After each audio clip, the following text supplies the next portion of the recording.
Olá, amigos e irmãos do canal Conceito Bíblico. Aqui quem vos fala é o Adriano Viana, o administrador desse canal.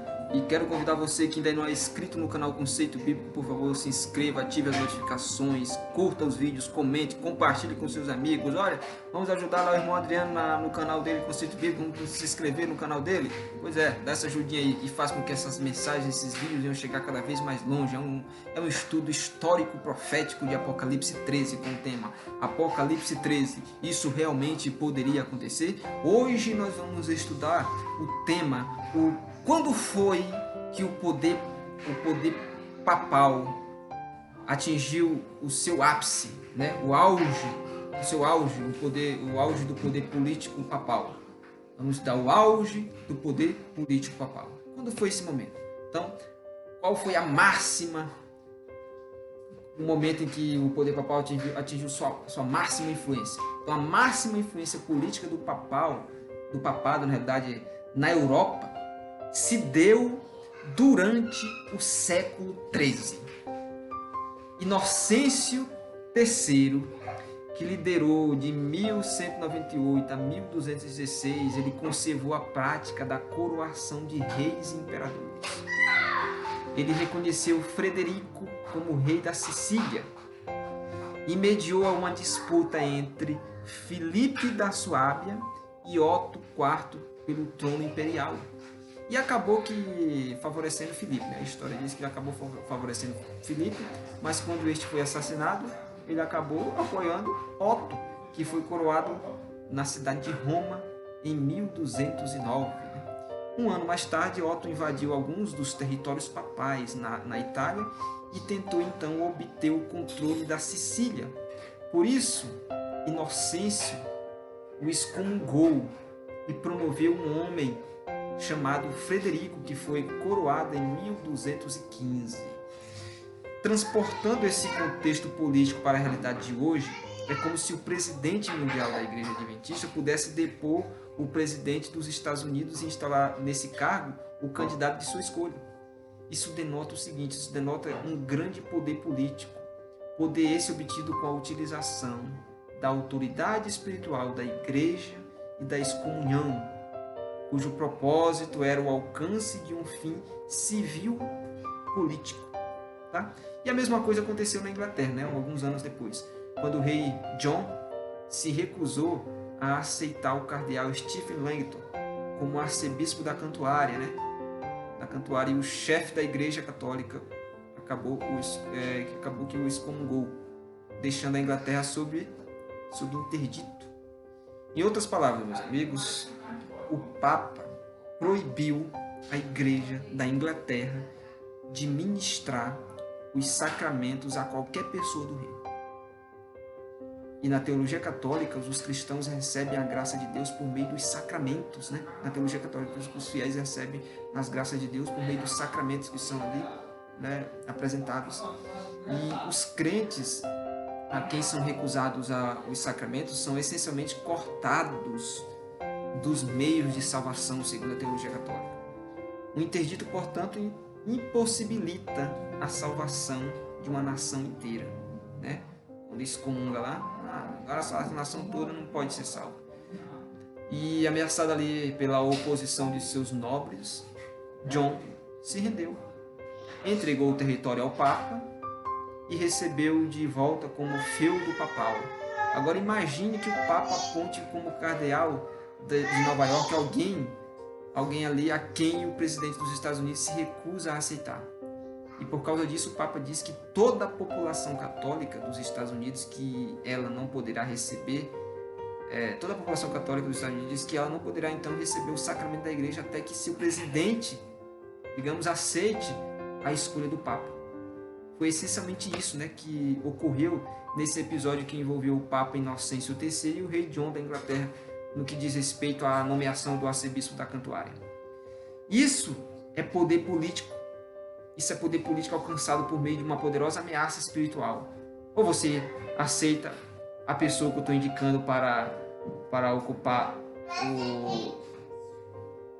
o cargo que eu estou propondo ele, ou vocês serão excomungados e vocês não terão acesso à salvação, não terão as bênçãos da salvação, porque você não recebeu o sacramento. Tá? Imagine só esse poder. O poder político alcançado por meio de uma poderosa ameaça espiritual. Agora mantenha esse evento na sua mente, pois nós vamos voltar nele em outros pontos, em algum momento, em outros vídeos futuros, tá? A filosofia política de Inocêncio, ela se harmonizava com seus atos enquanto Papa, né? E ele declarou que a liberdade eclesiástica é mais bem preservada quando a Igreja Romana tem pleno poder tanto em assuntos temporais, ou seja, políticos, quanto espirituais, ou seja, religiosos.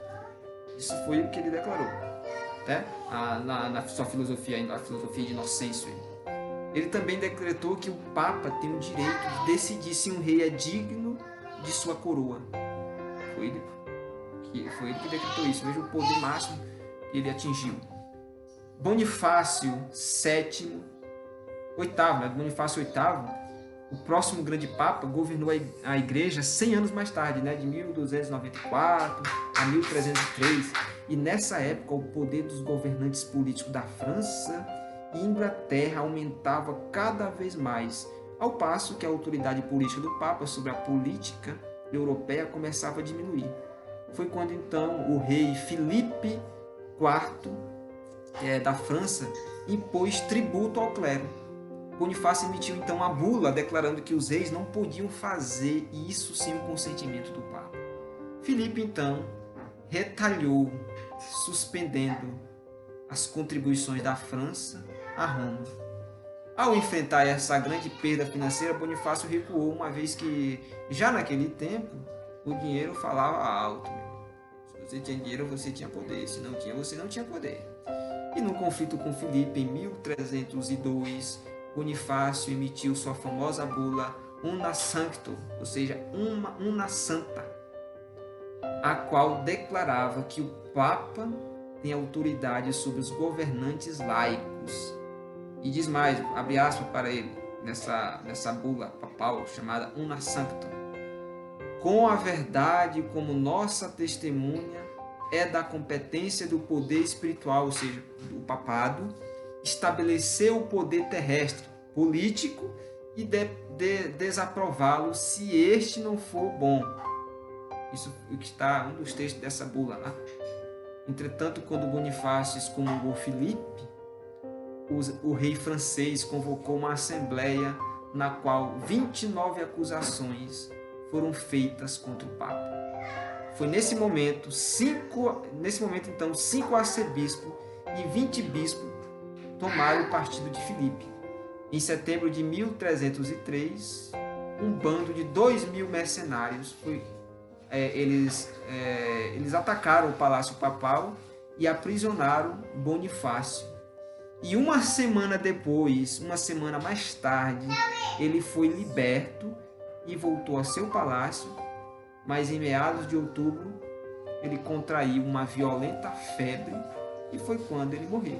Então veja, a igreja, o papado atingiu seu poder máximo, a autoridade até para depor os reis laicos, até para depor o poder político, botar quem o que bem entende, e aqueles que não aceitaram o que eu indicar, vocês serão excomungados. E vocês não vão receber as bênçãos para participar da salvação. Aí vem o outro rei, se humilha, não, vou me submeter a vocês. E aí, meu irmão, a história dá volta, porque mais tarde o mesmo Papa, o primeiro Papa, depois o segundo, ele vai ser aprisionado, porque mercenários atacam o Palácio Papal e aprisionam Bonifácio. E uma semana mais tarde foi liberto, voltou ao palácio, mas lá pelo ano do ano 1303, lá pelo mês de outubro, foi quando ele contraiu uma violenta febre e morreu. Então o papado conheceu o seu poderio máximo e teve sua influência perdida. E por isso no próximo vídeo nós vamos abordar esse tema. Quais foram as razões para o declínio do sistema papal? Quais foram as razões? E por isso eu convido vocês, desde já, você que não é inscrito no nosso canal, por favor, se inscreva. Vamos ter essa pequenas aulas de 10, de 15 minutos, aulas de histórica profética. Meu amigo, e para encerrar o nosso vídeo, eu quero encerrar com a nossa frase que você já conhece. Repita comigo se você puder ou se você souber. O conceito bíblico é: certo é o som e fiel a sua interpretação. Fique com a Bíblia e fique com os relatos que a Bíblia apresenta que se cumpriram na história, que você não vai errar. Valeu?